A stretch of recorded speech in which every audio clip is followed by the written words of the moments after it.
So yes, thanks a lot. Welcome everybody. Welcome everybody online. It's great to be here. I hope we all have solved the technical problems in the AV setup we have here by now, and you have wonderful reception wherever you are.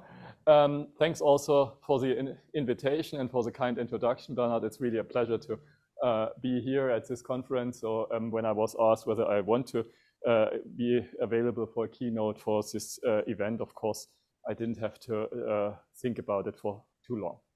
Of course, for me also, looking back at Semantic MediaWiki really in many ways is a task of looking back. Because as you know, Semantic MediaWiki has developed significantly, the community has developed, and development is now in not my hands, but in other hands. So you have to bear with me if my talk starts with looking back, because this is what I can at my current position. Still, I also want to look ahead and maybe inspire some ideas, some comments that we can discuss here at the event, or also online, of course, if you have a chance, or later on if you want to say something. Now, let me look at the clock. It's 20 past. Bernhard assured me I can freely go over time because we don't have a fixed schedule, but careful what you wish for. So I still try to stick roughly to the plan, and given that we are already late. Okay, so the title of this is Semantics, Wikis, and AI. The AI is just for advertisement, of course, because everybody likes AI these days, and if you want people to come to the phone, you could put it in the title. But I will have some comment on this. Of course, anything that is kind of disruptive in the IT sector is also going to affect us, and we should think about it. And I think there's more talks today and tomorrow and maybe on Wednesday where people are thinking about that. But as I said, let me actually start by looking back. So looking back to 1 year ago, we had the wonderful occasion of Wikidata's 10th birthday. So this is one of the many birthday cakes that have been created at the event. And it also was an occasion for us, meaning Danny Frandicic, the main, I would say, if there's one father, one parent of Wikidata, it has to be Danny, even though I'm happy to have made a contribution there. And also Lydia Pincher, who is the head of the team in Berlin now. So it was an occasion for us to also look back and follow an invitation by DubDubDub conference to write about the history of this whole project and how it all came into being. And some of these things were quite surprising, and some of these things also related to Semantic MediaWiki. So I will talk a bit about this today. But of course, what happened 1 year ago is not really that far back. Actually, we should look much further back, because 10 years before this memorable anniversary, of course, there was a starting point. And you may recognize some people, or maybe all people on this image. There's Lydia, of course, and there's Danny, and I'm also somewhere in the back. And of course, Yaron, for example, who is very active in Semantic MediaWiki as well. Okay, so that was 10 years earlier, but that still is not the start, of course, 11 years ago. But actually, the real start of this was 7 years before that still, in 2005, not that far from here in Frankfurt, at the first ever Wikimania, where we presented slides still in 3:4 format in these days, looking like this in the as a first slide. Yeah, Wikipedia and the Semantic Web, the missing link. So this was where it all came from, where it all kicked off, and what also led in the end to Semantic MediaWiki. And I want to retrace a bit what we thought back then and what happened in the end, and ask myself what's actually coming out of this, and are we still on track? Shall we change what we want to do, or what is how does this all relate to the original plan? Now, of course, the talk in Frankfurt actually wasn't the start either. The start at the very beginning were 3 young men that you will barely recognize, all with non-gray hair at the time. This is Danny, of course, Max Völkel here in the center, and myself, who were at the time in Karlsruhe at the AFB, and were really fresh students. So we were just starting as PhD students. Some of us had been there for a few months. Danny was the first, I think. And we all came together there and talked a lot about semantic web, semantic technologies. This was what we were excited about at the time. But not just this, we were also excited about Wikipedia, because Wikipedia, if you think about this, is 2005. So this is a different world we are talking about. There is Skype exists, for example. You can do nice phone calls with it. There's no video calls through Skype yet.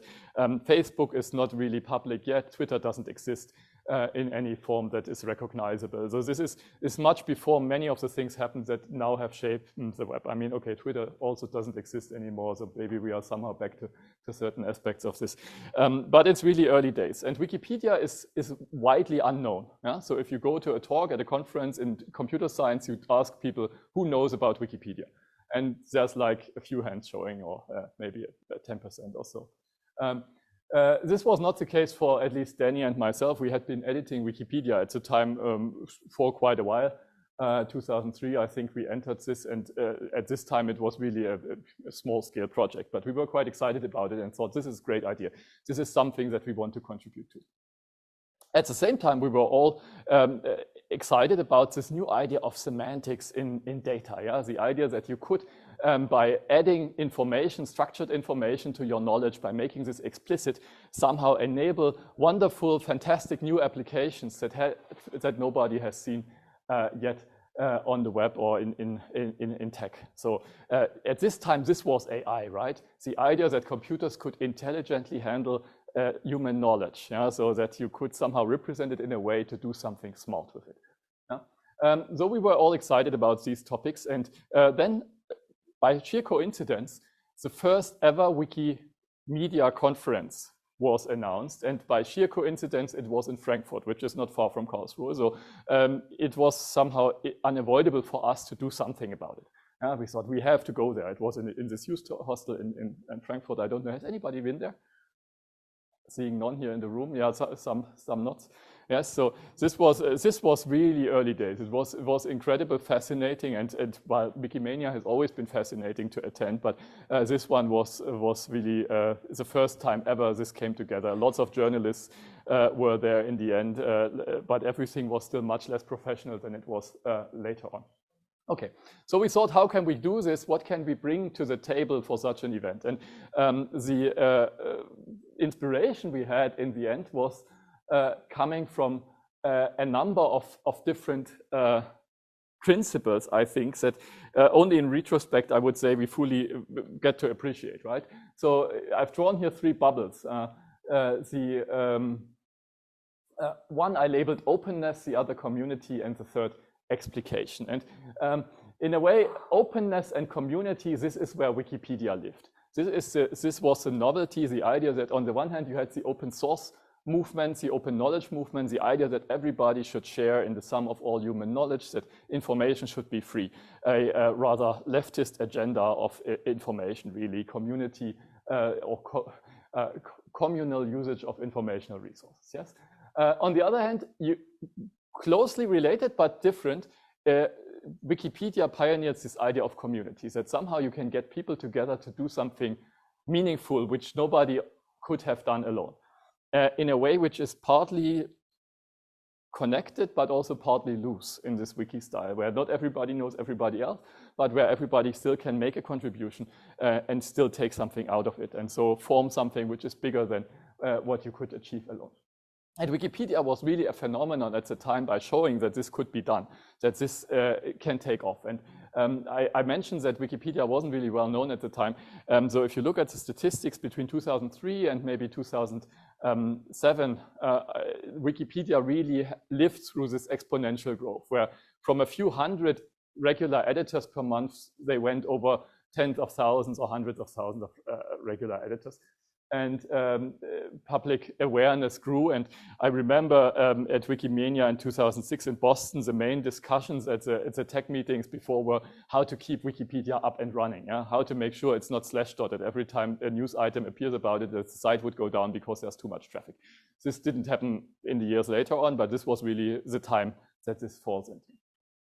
At the same time, I was mentioning that there was this semantic web idea, which was starting in the early 2000s and materializing itself and very strongly represented in Karlsruhe, which said that explications, that somehow, this is a bit of a strange word I know, but the idea is that you make knowledge explicit. At the time, I think we were mainly talking about machine readable information. Machine readability, I don't like this term very much because it focuses wrongly, I think, on reading. Because we know by now, if we look at Wikidata, that writing is just as important. And it's one of the major design flaws of our initial Semantic MediaWiki that writing was really hard, right? You couldn't really write semantically. You could just take it out of the text, but you could not easily put it in. But this was the semantic web. The idea of openness, of sharing was there as well. It was already there in the original ideas of the web coming from Tim Berners-Lee, and it was always meant to be as a non-centralized, as a joint effort of all of humanity, sharing information. And the semantic web basically extended this idea to say, okay, let's not just share text, let's share data. And so this is where the semantic web lived. And I have also labeled this third intersection here. If you just take the community and the explication, of course, this would be where maybe the not so open semantic wikis that we have today also have a place where they live. So this also is a possible interpretation. You don't have to be all about sharing knowledge just to run semantic. Okay, but anyway, Wikidata, and at the time it was not called Wikidata. At the time it was called Semantic Wikipedia. Really was the idea to bring all these things together, these three major movements and ideals of the time, that with the conviction that this would lead to something great and that would make the world a better place. Now, what this led to was an initial design that was very simplistic, really. I mean, we went there.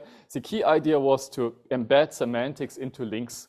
This was an idea, typed links, which has been around for a longer time on the semantic web, even on the web. So the Weaving the Web book by Tim Berners-Lee has it, but also it goes back to other ideas. Even Vannevar Bush would probably have some of this typed links ideas already in the work of how to structure human knowledge. So that's a concept that was not completely new. It came to us through Danny mostly because he had read at least Tim Berners-Lee at the time, and he understood this idea, and he knew Wikipedia had a lot of links. And so the idea of making these links somehow meaningful, of course, all of you understand what this is today. I don't have to explain that. But the idea at the time seemed also very natural to us. So you have this syntax anyway, you have a markup language. Why not just add to all of the links a extra tag, which somehow gives you the property that connects this article that you're on to the subject of your object, I should say, of your link. This was the syntax. So basically, this is an original slide from the slide deck we presented at the time. And this was the syntax we had in mind at the time. So the idea is that, you know, MediaWiki, this is the alias that you would use for displaying the link. And we said, oh, let's just add another field after that, located in to state what it actually is about. And then after this would have been done, all that remained to do was to export this to RDF.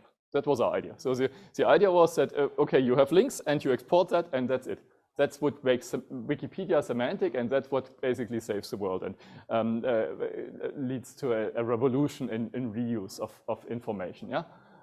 There were no queries in our design. There were no result formats. There were no forms, nothing of this kind. So that was what we thought about would be the right way to go.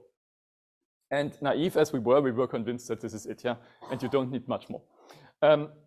Also naive as we were, of course, we thought that we as researchers, just having been PhD students for half a year or a year, depending on whom you look at, but we thought, okay, we are the academics, we are not going to implement this. Yes, of course, there's a lot of smart people around who can implement things. So let's just ask somebody to do it. We provide the ideas. This is the role of academics. So we went to Wikimania and we gave a talk. Danny delivered the talk with these slide sets here, as I said. And after the talk, he ended with a pledge saying, I need some commitment from the audience to do it. We need somebody to go there and implement this for us for Wikipedia. And surprisingly, this actually did happen. So in a very short time, by the way, this is I think, wrong, the state. I got it from the old slide set. So I think the actual talk happened on 5th of August. And on the same day, basically, in the audience, there was somebody from a company called DocCheck, which did very well since then, was a much smaller company back in 2005, still is around. And they decided that they could donate some development effort, possibly. And they approached Danny and asked, what do you think? How much time, how much effort will this be to make this change in MediaWiki? And she said, about 2 weeks. 2 weeks of development time. This is roughly what we will need to make this work, and then it's all done. And so they said, okay, 2 weeks is fine. We can afford that, and they actually committed to this. And this is how it's all started. And this was a very interesting way and very useful for us. I think it wouldn't have happened maybe if that starting point wouldn't have been there. So DocCheck really we owe a lot in this context. Of course, this arrangement only went for a very short time. It turned out in the months afterwards that sending code by email to comment on whether this was the right PHP file and whether it did what we wanted to do was not a really feasible way to develop such a software product as it should be in the end. So after a while, we realized we should better learn PHP and start coding ourselves if we want to do the things in our own way and not have this long delay. And of course, it was also a lot to ask from DocCheck. But this is really where the first implementation came from. But what I found even more surprising when I looked back and tried to figure out what really happened, I mean, thankfully, the web of this time still exists. If you want to figure out in 20 years from now what happened today, you will have a very hard time, because the web of today does not exist in a year or two. The web hasn't is no longer working like it used to work. Yes? Many of the old pages that were relevant at the time still can be found today. There's history in MediaWiki projects, very, very, very shaky kind of concept. If you have ever tried to see the history of a very old Wikipedia page, you will notice that it just breaks everything because templates don't have the same version as the images don't have the same version as the page you're looking on, and so on. But you can still get something out, and there's of course the web archive. But today, I mean, with everything in Twitter and LinkedIn and wherever, these kind of contents will just be lost. You will not know. Back in the days, people still had blogs, and on the blogs you could read things, and that's how they communicated. So there was really a web of individual people's web pages. Yeah. So this is also thinking back in the time. I'm looking around here, the audience. I think many of us have been around at this time, and it's really a very, very different web. The web was not fluid and infinity streaming. It was page by page by page, resource by resource, contributor by contributor. And this is, I think, a lot of this has found its way into the idea of the wiki space and how we conceived also the semantic web in a certain sense. Now, if you look back at this, this is what really surprised me, is we didn't just give a talk. We actually started a whole campaign for making this thing visible. And quite in a very engaged way. I now, looking back, I was surprised to see that the whole community portal about Semantic Wikipedia, which we created on MediaWiki.org, was up only one day after the talk at the conference. I remember actually that I was sitting in the train, ICE train through Germany, and writing on this wiki text to upload it once I'm arrived, because there was no internet at the time in trains.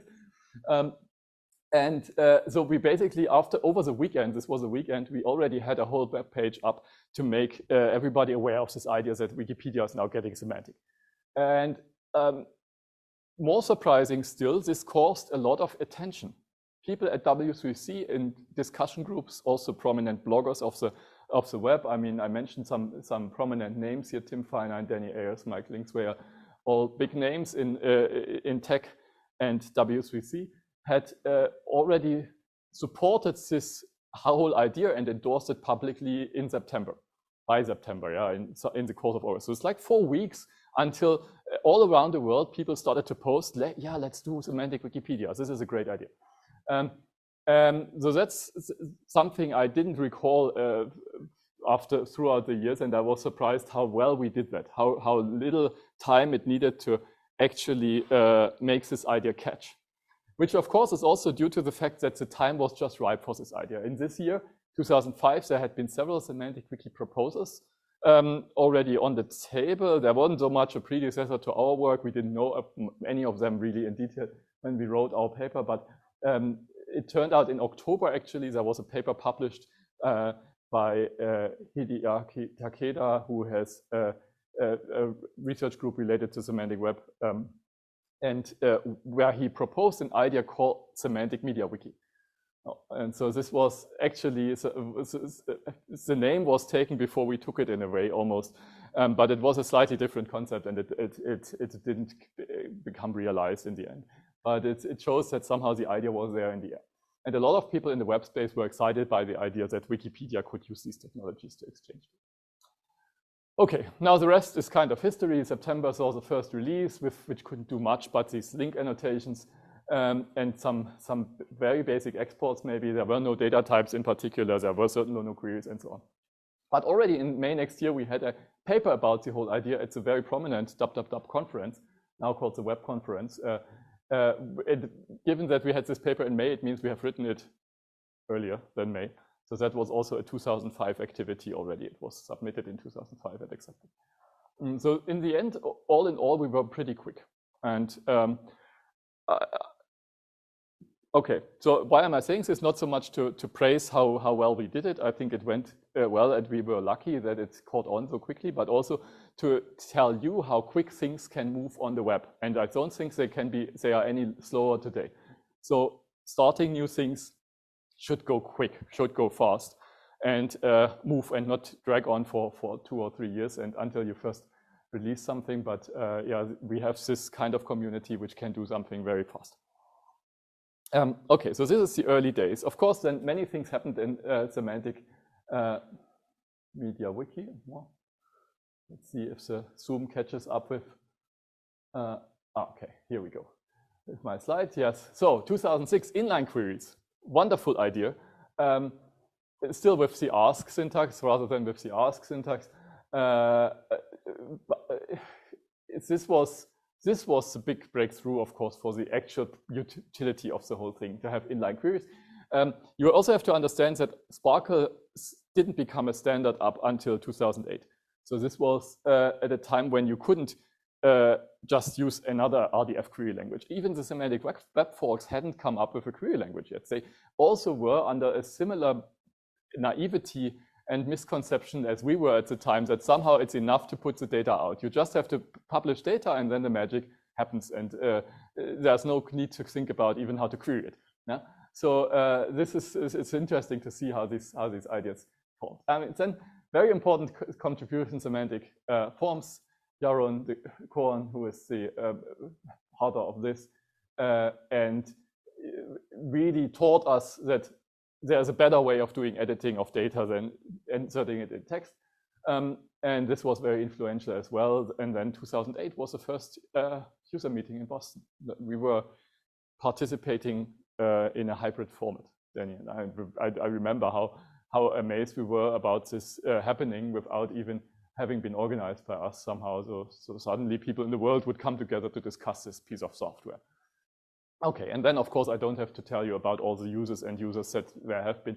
One of the coolest I know about is this one here, the wiki by NASA, that is used to fix issues on ISS. If there's some problem in space, you can look up this wiki. So there's a Semantic MediaWiki that has been used from space, and it's used in training on people who go to ISS. So this is not a public instance, but it has, the screenshot has found its way to us, and our also. Danny even got a T-shirt with an SMW NASA logo merger from the guys who did it. Okay, so this was Semantic MediaWiki, and I have written the years here, 2005 to 2009. So this is really a lot of development every year. New things came about, many things were refactored, Ask became more stable, more features were added, and more instances were created. The community was really growing at the time. It always takes a time until Zoom actually updates the slide after I press. Should preemptively press the button a few. Now we go. Okay. Now, what you can note, of course, is Semantic Wiki and Semantic MediaWiki in particular is not the same as Semantic Wikipedia. And this became increasingly clear in those years of success because the SMW development increasingly detached itself from our original goals. There were corporate users, there was Project Halo and Enterprise doing work which was specifically targeted for corporate knowledge management. There was Wikia. I had a contract with Wikia at one point to implement an improvement in the backend for making the scalability better because they had problems with the SQL queries we created. And a lot of needs of smaller communities and also non-needs of smaller communities come into focus. Semantic MediaWiki was always designed with the idea of Wikipedia in mind, to say we should rather do something slow and somewhat carefully, but not break the system, not try to demand something which is not scalable at the Wikipedia size. And of course, for smaller communities, this didn't make sense. So we had small wikis and they could afford to parse a page 3 times, for example, without any problems. There wasn't a need to be careful about the performance there. So we had to change some things. And at the same time, Wikipedia, we were always at these Wikimania conferences talking about the concept, not just in 2005, but in many, many years after that. Still, Wikipedia didn't really want to listen at the time. They were interested. They found it a nice concept, yes, but they had really other things on their plate. There had been this explosive growth that I mentioned that was really stressing the systems, but there were also technical core tasks and many related community discussions. So for example, single sign-on was a big thing for many years in Wikimania. So the ability to log in with a user password in one of the Wikipedias and then use it in all the others. Liquid threads, an endless story. The visual editing experience, lots of discussions with the community and lots of problems. And all of these are kind of core functionalities of the systems. They were not really looking for adding another big core functionality that they haven't looked at all. So things didn't really seem to move our way for this time. Also, we were pretty happy about what happened with SMW. Pressed again, too late. Now, one important point of discussion throughout these years when it came to Semantic Wikipedia was the question of centralization. And this is something which really we learned from this man here, Eric Möller, who for some time was the CTO of Wikimedia Foundation and had an interest in semantic information and structured information. In fact, he is also the source of the name Wikidata, right? So Wikidata, if you look back far into the history of the Wikidata page on the Wikimedia Wikis, then you find that in 2005, there was already a page about Wikidata. And you may wonder, how can that be, right? We didn't really have the concept yet. The reason is that this guy had called a project like this. The idea was different from what we had to some extent, but it also had similarities, which we only came to appreciate later on. So it was different in a sense that it was more like a traditional database that would be edited. So it was much more domain specific. So you would have data for some particular field and then data for another field. But it was similar in the sense that it was centralized, that it was meant to be one repository for all of these wikis.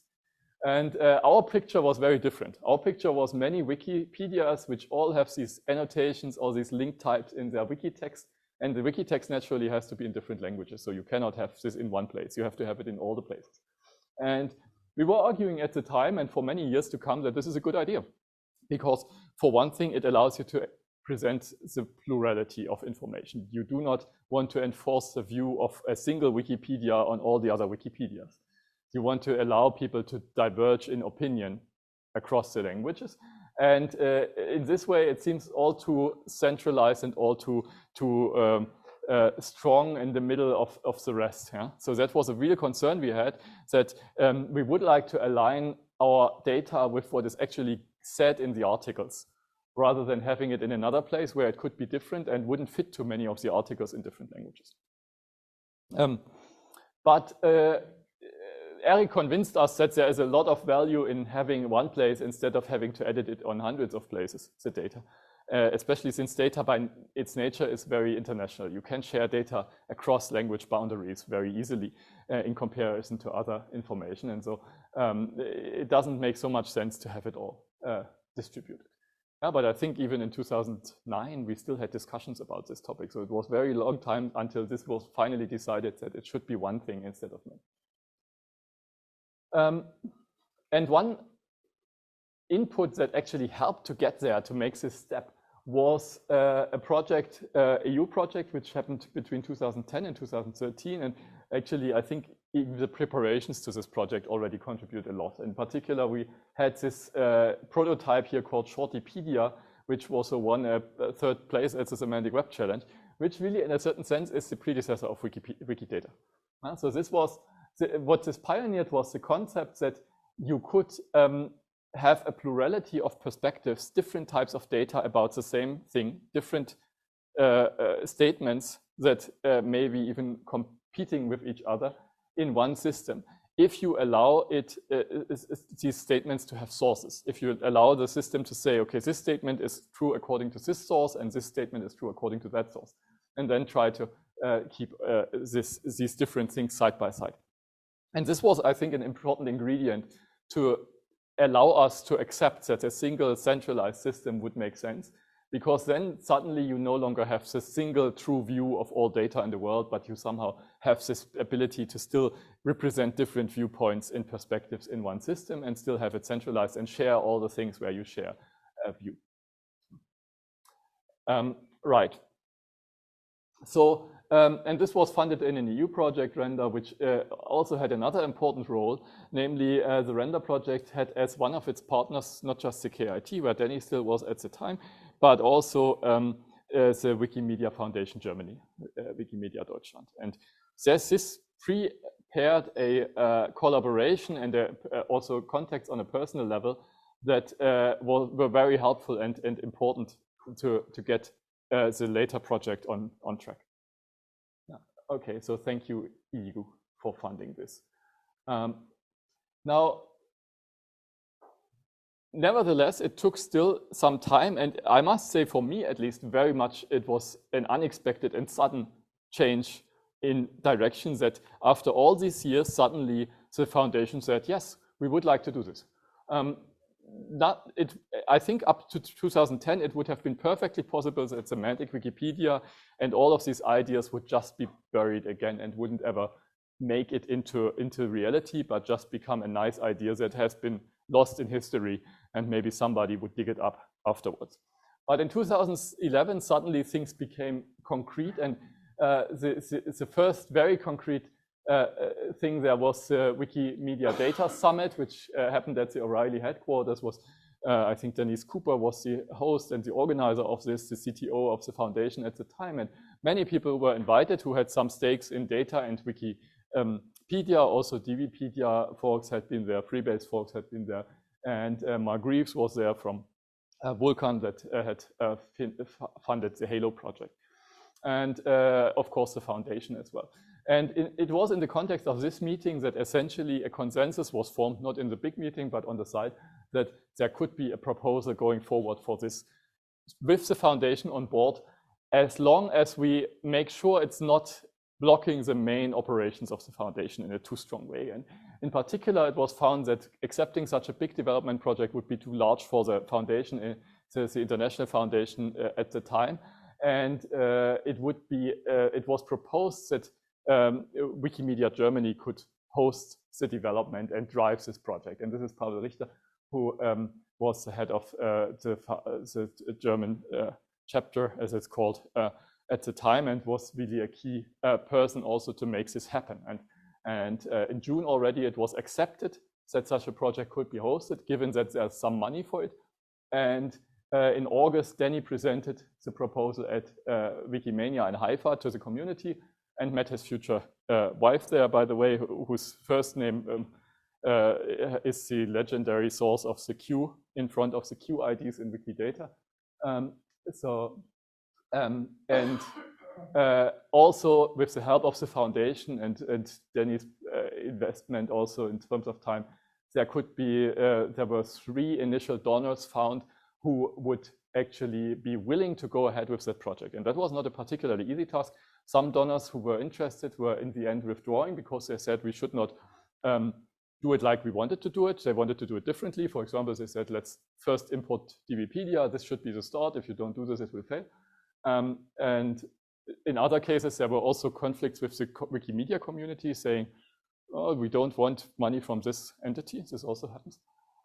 And so it wasn't particularly easy to get these people to give the money, and without anything in return. Yeah, it was really donations. There was no contract that would allow them to oversee or review the result in any way. They would just pay and then be out of this. So it was a purely charitable thing. And in fact, an interesting side story is that AI Square, the Allen Institute for AI, which is a popular player in AI these days, has actually been founded in order to make this possible. Because at the time there was already other entities of Paul Allen who could have had the money, but who were not allowed to donate for charitable purposes. They would have to have a contract which somehow has a commercial service in return, and the foundation wouldn't do this. So this institute was mainly set up to allow donations. So somehow we also have played a part in the history of these things. Now, this gave us the money, this gave us the host, and the plan was also shaped out, and this is really how everything started, and the rest I would say is history. So this is now the picture that you have seen already, the initial development team, 1st of April in 2012 in Berlin. I remember in the weeks before, 2 weeks or so, we already have met in a smaller circle to shape out some ideas, some details, how to go about, and then the project would start to be developed. Coincidentally, in the same year, in May, basically 2 weeks after Wikidata has started development, Google announced that they have a knowledge graph now.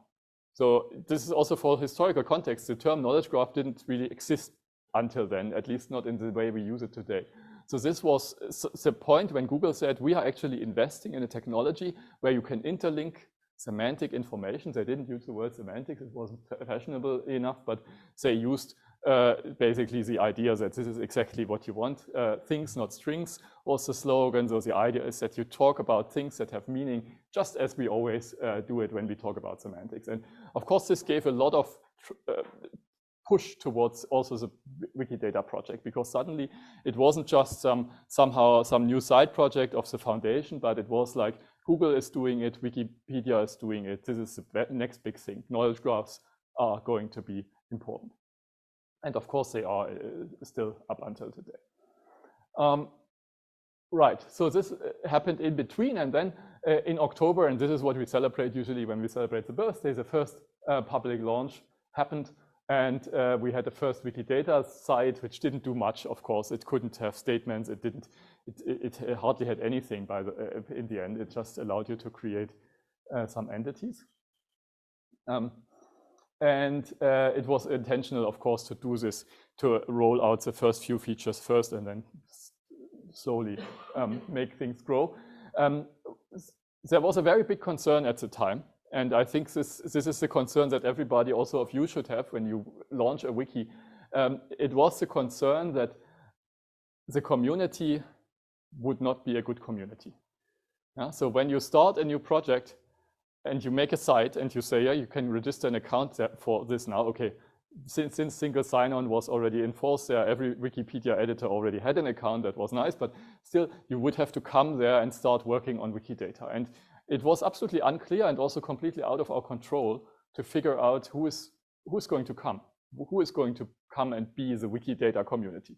It wasn't obvious. And it was still clear to us that a bad community, a community which pursues strange maybe guidelines, or is not very welcoming, or has a way of doing things which are problematic for most others, or reasonable and sensible people could form there, yeah? And you can't do this. You can't do anything about it. And we know this from Wikipedia. Not all the Wikipedia communities for all the languages are the same. And there are some which are more welcoming and more modern and more open and also more thriving, and others which are very closed, even in similar languages. Like if you go to the languages spoken in India, you have a lot of speakers for all of them, but the Wikipedias develop very differently depending on what this culture in their communities are.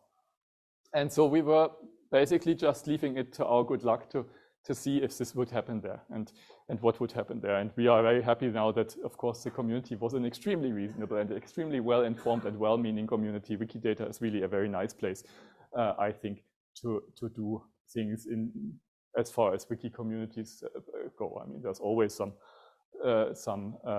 arguments in here and there, but overall, this is a very reasonable place. Now, early Wikipedia immediately was a huge success, certainly for the foundation and for many Wikipedias, because one of the first things that was supported, and this was also genius to have this included in the design, and it's again, I think, something which is due to Danny and talks with the foundation, that the site links that we had in Wikipedia at the time, the links that connected one language edition to another language edition, they were all centralized into this new Wikidata. So basically, this was the situation before Wikidata, this was the situation after. Square number of links versus linear number of links. This had an enormous impact on all Wikipedias to move the links, the cross-links to other Wikipedias to one place and use them from there rather than having to maintain them everywhere. Because back at the days, everybody had to write in wiki text the links to the other pages, and whenever somebody on some other wiki changed one of the links, then all the other wikis had to be updated to also make this change. And sometimes there was a fight of humans versus bots to remove something, because bots were used to kind of try and keep this all coherent across the different Wikipedias. In many editions, in many smaller language editions, the site links were almost all of the content. So there were so many site links that you could hardly see the actual text, and the changes that happened online were mostly changes from bots updating site links. So that really made some of the Wikipedia suddenly much smaller, also in terms of editing community, but at the same time, it allowed them to see each other much better, and humans started to work again on the actual content and not just on the site links. So this was, for the foundation and for many communities in Wikipedia, this was a big success, much more than for the Semantic Web people who were not so interested. But it was also a big success for Wikidata in the sense that early on, it gave Wikidata a stock of identifiable entities, which had all a very suitable and very strong grounding into Wikipedia articles. So when you wrote Paris and you gave an entity the label Paris in English, then you wouldn't just rely on somebody guessing which kind of Paris you meant, but you rather could link to 300 articles in different languages, which all describe the capital of France, and thereby quite clearly state what you actually meant. And this worked well for many cases. For some cases, it's harder, but it's a very strong way to document your knowledge base without writing any documentation. Yeah? And in a certain sense, Wikidata passes on this advantage to other users these days, because everybody now, many users of Wikidata are using the IDs mainly as a way to identify clearly a certain concept without relying on labels in a certain language, which could be ambiguous and unclear. Okay. Now, growth went well. Number of contributors per month, active contributors per month went up over the years. It's a very high number now for as far as Wikipedia projects, Wikimedia projects go. Wiki pages also went up to become very large. You don't see the scale here, so this is about 100 million at this place here, 2023, and still counting and growing. So a lot of pages have been created, much more than any Wikipedia had ever before. Now, besides this, there has also been an ecosystem of services, apps like the wonderful tools Markus created here. I think all of them are his. Resonator, the talk page, quick statements, a wonderful tool, and this image completion tool where you can wiki-shoot me, it's called. And then in 2015, we had the Sparkle query service. This is also something which was a surprise. This is something where Danny was quite certain that it would never work. Yeah? So the idea that we could use Sparkle on this scale was seemed too much for us to ask, and especially with an open source system. And thankfully, it turned out that it did work and it was possible. Before that happened, actually, there was a lot of discussion about a custom query language, about having specialized services, implement our own query services with some mods of other systems and so on. So really everything was discussed there. It was not clear that RDF query language Sparkle should be used. But I think we benefited a lot from Sparkle because it's such a powerful language and you can build so many services on top of Sparkle. Of course, you know, times change. The Blazgraph team has bought up by Amazon, and there's a issue now that this is abandonware, and we are relying on the system still for many of our services. So we really desperately need a new triple store that can handle this size of the data, and there's ongoing discussions and regular meetings on this topic for quite some time now to find a solution. Okay, and of course there's all kinds of third-party usage. I have just put some labels here, some logos here of certain things. There's much more companies you could mention. Here this is an in-flight monitor of Eurowings showing geographic data. Then this nice output of Siri asked about the gender of an angel. The answer I found is male. And then male is described as human who is male, used with property P21, sex or gender. For groups of males, use subclass of P279. So this revealed unintentionally from the Apple side of point of view, of course, that Siri is based on Wikidata for some of its answers. There were some other telltale results, especially the Despacito's anthem being the anthem of Bulgaria. There was an error on Wikidata, which was there for a very short time. The internet was wondering, why is that? Why does Apple think that Despacito's is the anthem of Bulgaria? And they thought maybe it's coming from Wikipedia, but it never was there. And it turned out that really it was on Wikidata. It was there for only a few minutes, but it seems to be the unfortunate few minutes when Apple crawled the data and they got the wrong entry and then shipped this to all their users. Okay, then there's also smaller things. Peppercat, a wonderful project that takes Wikidata information and provides information about the governments of all countries in the world. Which is quite an achievement, having all the people who are currently in positions in any place. This is the local search on my mobile phone using some more or less well-motivated excerpt of Wikidata information, and you search for things, and then many others have also used. Oh yeah, OpenAI, of course, also uses Wikidata. There's papers publishing about that. Scope expanded. There was the late Freebase was fully moved into Wikidata after Google announced that they would not want to keep maintaining it, and there were a lot of facts could be rescued and imported. Some of them couldn't, but overall, I think this is still a success story, certainly for Wikidata. There were lexemes were added, so information about words and senses and languages, but they are far from the size of the entity information. And then there's structured data in comments where you can learn about images and have metadata about them. And all of this also was added. Okay, so let me stop with looking back and start looking ahead. And not talk anymore about past achievements and all the wonderful things, because I think there's also a lot of things which are not as wonderful yet as they should be, maybe. Of course, there's a lot of things still going on, and we still hope for a lot of improvements, in particular from some of the ongoing developments at the foundation. There's, I think, two main strands of work that I want to mention there. One is the general support and construction and improvement of the Wikibase ecosystem. So the Wikimedia Germany is putting some effort into making Wikibase as an extension also usable for third-party sites, and there's some take-up already.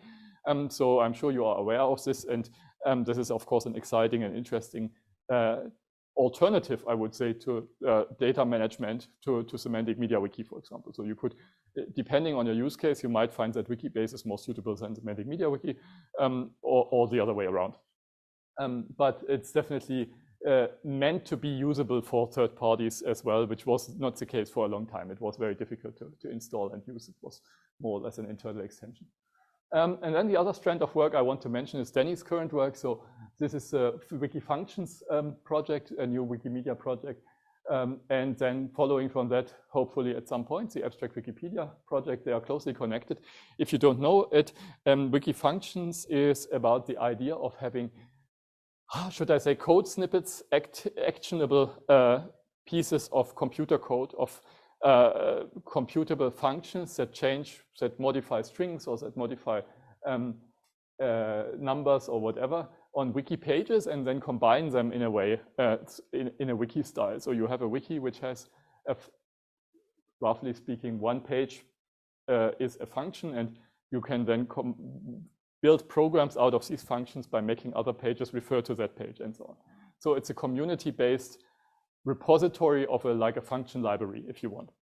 And the motivation for this, besides all the direct motivations that this might have, is to power Abstract Wikipedia, which is meant to be a project that takes an abstract representation of text and uses these functions to render this abstract representation in any language of the world that you would like it to be rendered in. So the idea is that you have a knowledge representations approach here, which is not so much on the data level, but more on the almost text level, on the level of textual expressions, but still language agnostic, and that you can then turn into any specific rendering. It's a very ambitious project. We will see where it goes, but it's definitely a large and important activity, I think. Okay, so these are important ongoing developments. Any other ongoing developments? Well, there's definitely one that I already mentioned up front, yes. So there's some people are excited about a certain tool by a US company called OpenAI. I'm not sure if you have heard of it, but they have this kind of chatbot which does certain things, and apparently is pretty good at returning knowledge in a certain form to users when they ask questions about it. This is, of course, a big internet sensation since a year ago when it was launched as a public service, and has many exciting uses where it's actually useful, other uses where it's actually not so useful or even harmful, but all in all, it's a very interesting system. Now, the question, of course, for us is, how does that affect Semantic Wikis? How does it affect Semantic MediaWiki? How does it affect Wikidata? And I think looking at the original bubbles that I have drawn here, from the current point in time, we see that even the basic values that we have built into the systems that we are using now are all under question. Yeah? They have all to be queried and asked if this is still what people want, what we want, whether we still see the value in this. Explication maybe is the obvious to question, because what use is it to have machine-readable information if machines can read any text? Yeah? So can't you just read Wikipedia and know all the things that are in there? Why do you need a Wikidata for that? An obvious question. Community also doesn't have a big standing right now. In comparison to 2005, when this was a big new thing, the idea that humans come together, bottom up, form something new and build something together in order to jointly shape the web. This is not how things work today. I mean, there are still some big communities that are thriving and doing very well. And many sites are building community-like projects, but increasingly we see businesses relying on different models of interaction, where the people are not forming a community, but they are rather somehow, they are just users. Yeah? They are users, they contribute content nonetheless. The content is taken by some algorithm, but there's not the community interaction as in the content and the joint control over the content that we have in these classical wiki systems, for example. And then openness itself is actually under attack. It's maybe also not too surprising, because if you read about the opinions of people who are currently leading the technological development in AI, of course, you're reading the opinions of people who are involved in companies that are billions of dollars in value and that are very centralized, very closed, and very much oriented towards making business. I mean, if they have open in their name, that's just a historical artifact, and has, as I think it was clear in the last month, at least in the kind of things that have happened there, that definitely there is nothing left of this openness in this space. So in a way, we are also seeing a new model which is challenging the idea that everybody should share in everything, that we should publish everything. In fact, Google is rolling back its publications a lot. So many people in the Bay Area are not longer allowed to publish what they find out in their company. The openness in all companies there is going down because it turns out that there's a fierce competition there now in terms of making progress, and where you still would have a lot of research papers published at research conferences a few years ago from these companies, you will hardly see any these days. Yeah. So there's even some attempts to rationalize the lack of openness. Some people say it's just too dangerous. You cannot open source large language models because, you know, apocalypse will follow, or, you know, bad things will happen. Yeah. So of course there might be some truth to this. We don't know, but there's definitely a question mark behind this. Okay. So where are we standing on this? Well, I think we need to go back to our own business and ask ourselves not just what we did right and where we had so much success, but also what we did wrong. And I think what we did terribly wrong, or well, maybe it wasn't terrible at the time because you need to start somewhere and you can't solve all the problems at once. But what we certainly did wrong in hindsight is we had slides like this. This is again from the 2005 article. After having created typed links and exporting the data to RDF, this is what we concluded. All you have to do is admire the change. Yeah? There's RDF. So now you sit back and wonder in awe about the better world created. And a lot of things no one expected will arise, which is another word of saying we don't really know exactly what will happen there, but we will be surprised. And so this is a wonderful thing about it. Magic. Yeah? So it all reminds us of this classical cartoon here, which has the proof on the blackboard, and then a miracle occurs. And I think you should be more explicit here in step 2. Yeah. So this is exactly this type of miracle. You put up the RDF and then the world is a better place, bang. And this is a fallacy that wasn't just committed by some very fresh PhD students from Karlsruhe at the time. It was a fallacy that was permeating the Semantic Web community and is up until the present day still having a lot of standing in this community in a way, in certain open data communities. That they believe that explicated knowledge is the same as practical utility. You just have to make it semantic and then everything will be good. Yeah? So there are several fallacies behind this, smaller fallacies, which add up to the big one. So one fallacy is that applications somehow self-materialize. So you'd only have to focus on providing the data because applications, that's the other people. Yeah? That's the domain experts, that's the people who work in this and that company, not us. Also a huge fallacy, I think, which goes back to the whole original idea of the web, even in a certain sense. Again, understandably so, and maybe not to be blamed on anyone by now, but still something we have to rectify is that good knowledge models are somehow universal. So if you model useful data about something other people also are interested in, then they will naturally be able to use your data. Because yeah, if you are interested in movies, you model something, other people are interested in movies, they just have to take your movie data because it's already there. And since you modeled it well, they can use it. And this claim of potential reuse in practice in the 2 decades since we have been in this field, basically, I have rarely seen. I've rarely seen anybody doing this type of reuse, taking somebody else's resource or even resources from 2 other people or from 3, and using them together in a single compelling and advanced application. I mean, of course, there are linked data browsers which allow you to see the RDF triples from 2 or 3 places at once, but what is the application there? You see the data, okay? Of course, you can show data, but really doing something, really integrating data from different sources is really hard. And I think for many years there has been an overemphasis of reuse as if this would be the natural end to the things that we are doing. And well, I should stop here, but saying that I think the key issue here is that the things that you want to model in different applications are different.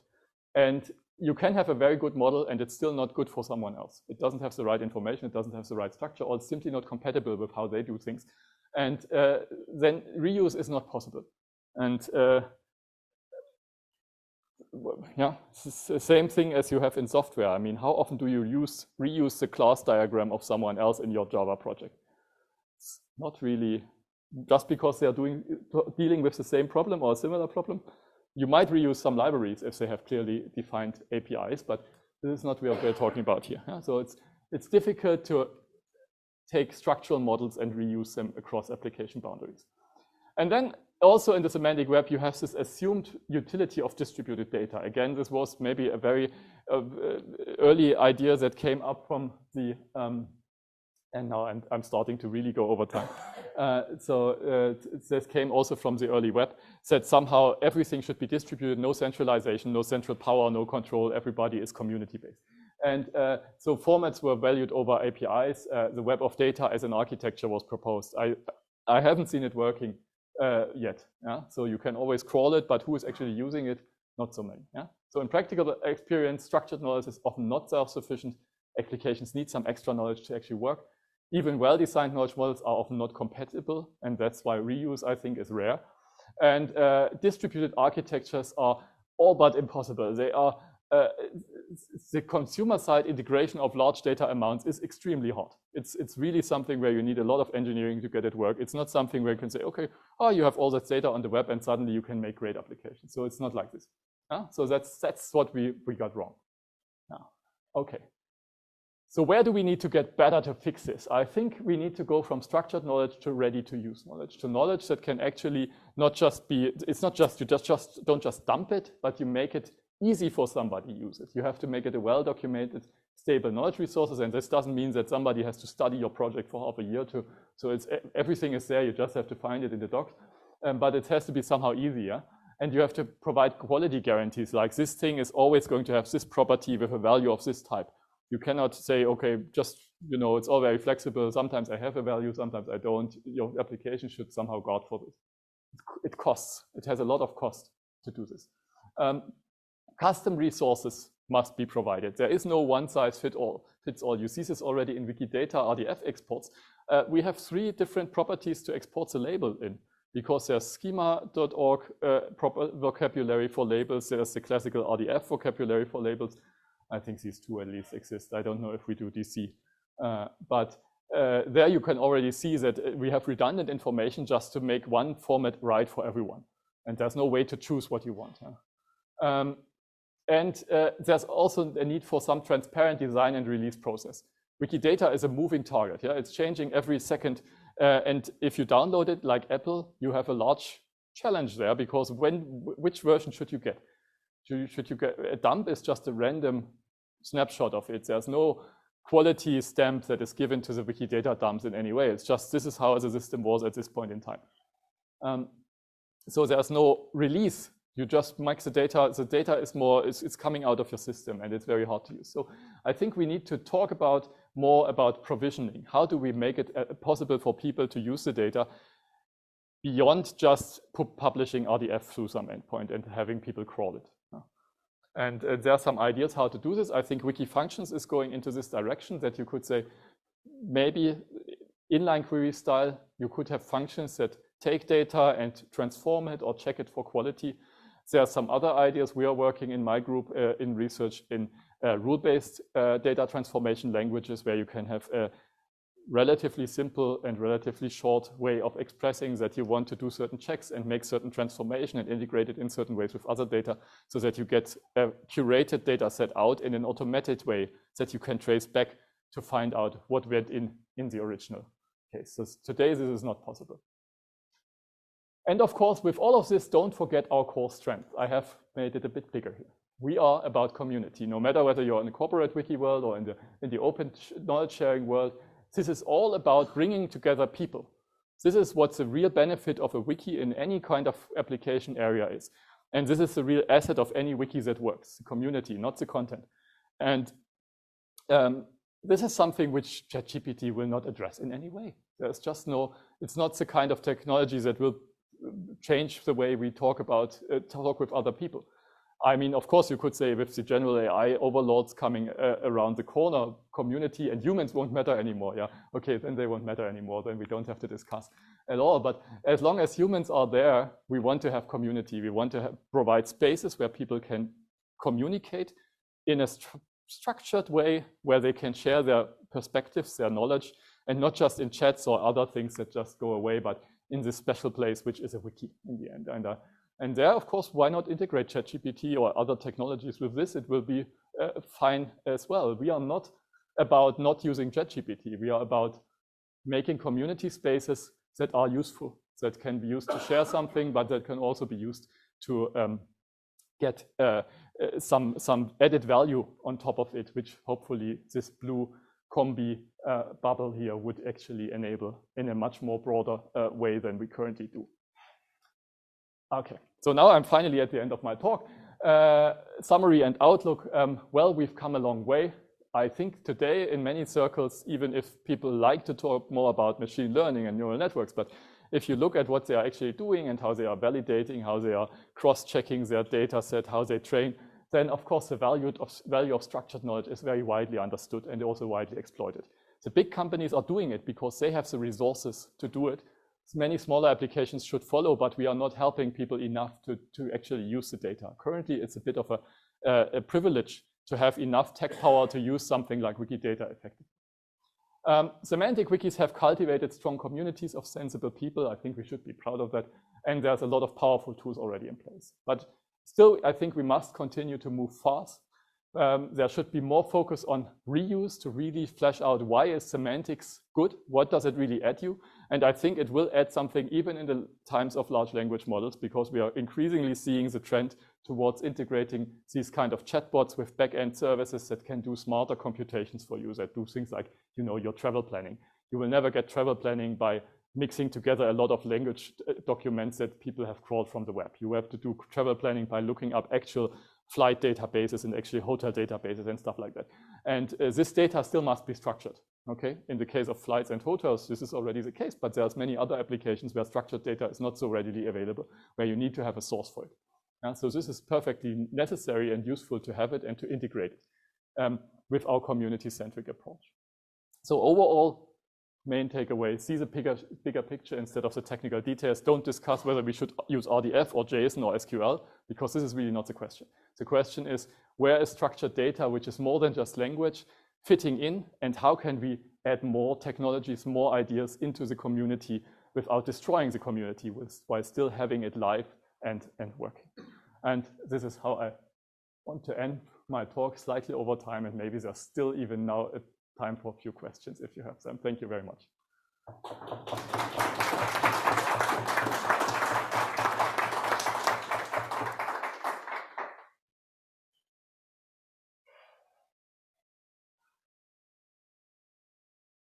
In the comment?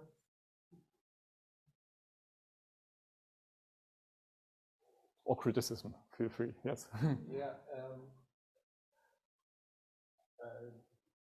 I think your new bubbles is extremely interesting, and I'm going to talk about AI included. So, don't you think that also openness and the ChatGPT also delivered openness in the sense that people get a lot of knowledge and understanding from things that they never knew before, and also the effective reuse, so the ready available knowledge. It has always, for me, it has always been a problem to translate the structured information to understanding. So perhaps I would like to have the word understanding somewhere over there and see how that can be mixed. Right. I think there are several comments here in this, or several aspects in this comment. I mean, yes, of course, it is true that even an open AI, completely closed system which allows you to chat helps to make other information openly available to more people. Yeah. So it's not the case that this is not a black and white world that you cannot open any information. What they don't make openly available is information about how open AI technology works, or how to replicate any of this. So their closeness is very very specific, and you also see this with the generative image models. They are very closed about their algorithms and their IPs, but they are, if they talk about the IPs of artists who create the original images and styles, they will tell you things like artistry styles have always been copied in the history. It's part of our culture.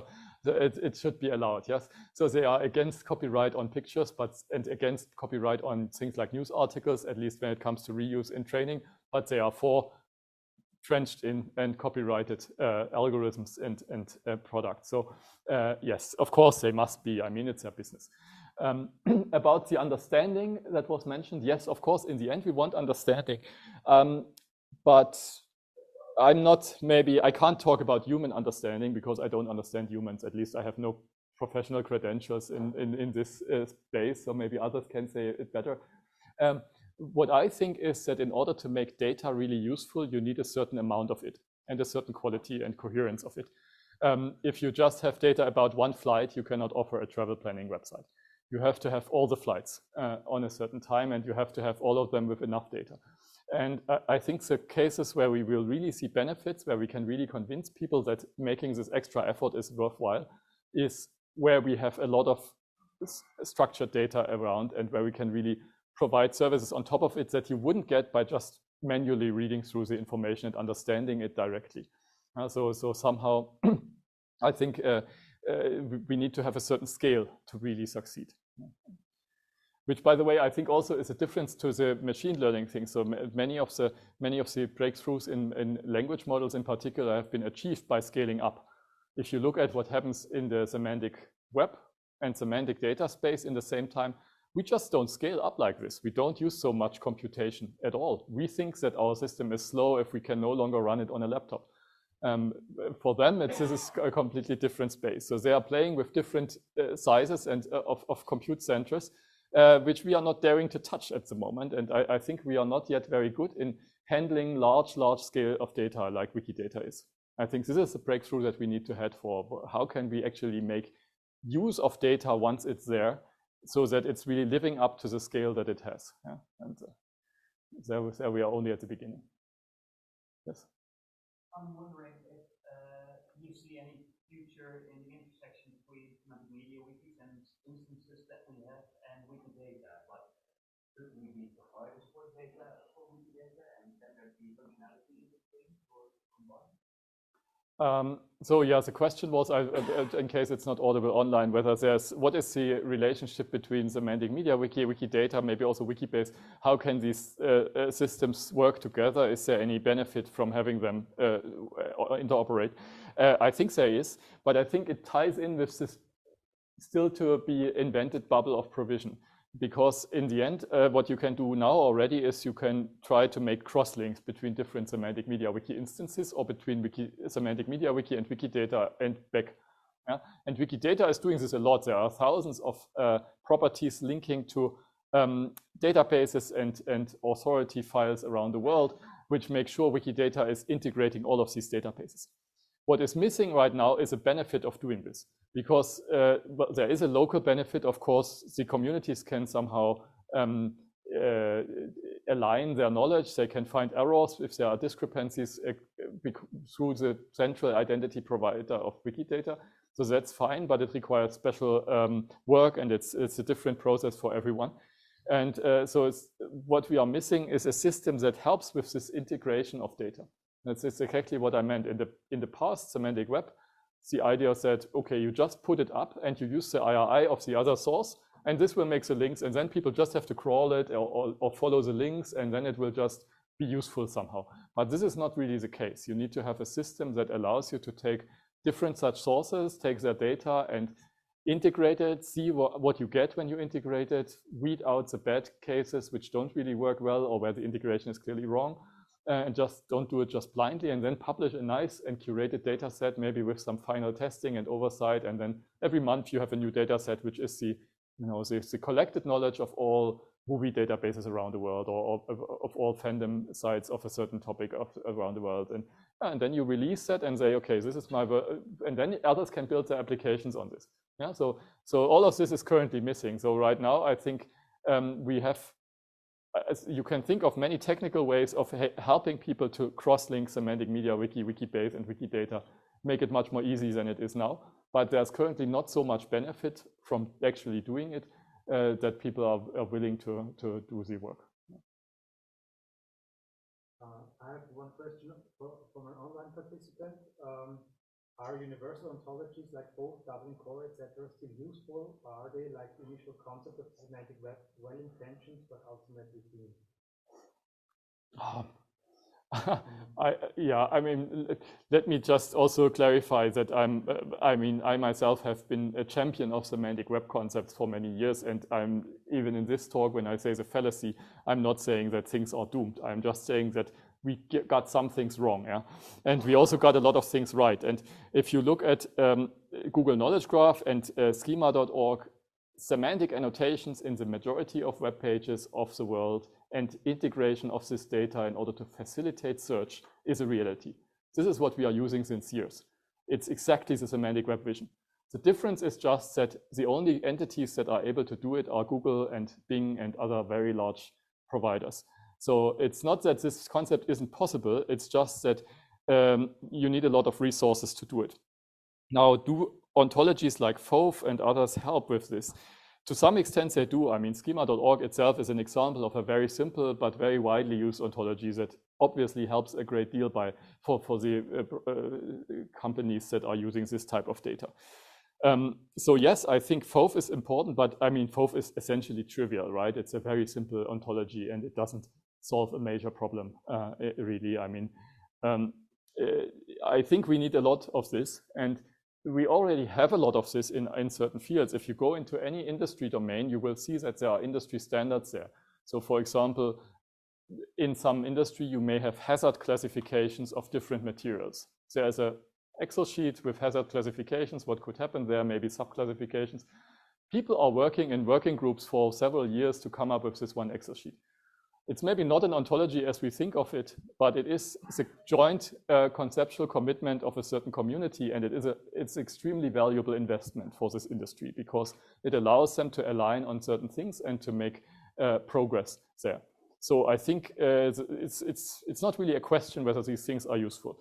I think we just have to abandon the idea that once we have done it in one community for one purpose, this topic is forever solved for everyone else, because already the same materials will have different hazard classifications maybe in different industries, because the way in which they are viewed, the way in which they are used are not the same. And so you can't assume that you are solving the problem universally with a single ontology, but you can make a good contribution and help to get people aligned. Okay, so thank you very much, Markus. Thank you. Again.